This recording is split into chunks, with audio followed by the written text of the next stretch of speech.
మన ఓట్లేసి గెలిపించుకున్న మన లీడర్ మన సమస్యల గురించి మాట్లాడితే బాగుండని, కానీ మనకో సమస్య ఉంటుంది, సార్ ఇంకో సమస్య మీద మాట్లాడతాడు. అంతకంటే పెద్దది ఇస్తారు, దీని గురించి మాట్లాడుండ్రి అని చెప్పుదామంటే మనకు దొరకడు. దొరికినా చెప్పుకునే ఛాన్స్ రాదు, వచ్చినా మాట్లాడతాడనే గ్యారంటీ లేదు. కానీ ఇలా గెలిచిన వాళ్ళు ఓడిపోయిన వాళ్ళు అందరు జనం సమస్య మీదనే మాట్లాడుతాండ్రు. అది కూడా ఒకటే సమస్య. మీకు అర్థమై ఉంటుంది కదా అదేందో. కోట్లు తప్ప నోట్ల గురించి మాట్లాడని లీడర్లంతా ఇవాళ చిల్లర ముచ్చట్లతోని చిందులేస్తాండ్రు.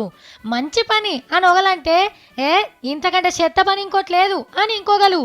పాత నోట్లు చెల్లేటట్టు పర్మిషన్ ఇవ్వాలే అని కలకత్తా కాలి మమతమ్మ జోరుగా లడాయి చేసింది ఢిల్లీలా. కేరళ ముఖ్యమంత్రి కూడా రోడెక్కి చిల్లర పంచాయతీని పెద్దగా చేసిండు. ఇక రాహుల్ గాంధీ సార్ అయితే బ్యాంకుల చుట్టూ ఏటీఎంల చుట్టూ తిరుగుతాండు జనంలో పరపతి పెంచుకునేందుకు. స్కాములు చేసినోళ్ళు నల్లపైకం దాచుకున్నోళ్లే లొలి చేస్తుండ్రు అని ఆయన లెవెల్ ఆయన గట్టిగా నేర్చుకున్నాడు మరోపారి. జరా ఇతిహాస్ గవా కర్కే దేఖ్ లో वो आज मुझे सवाल पूछ रहे हैं. ఇక మన కేసీఆర్ సారు డైరెక్ట్ గా మోడీ సార్ని కలిసి జనం ఏమనుకుంటుంది చెప్పిండట.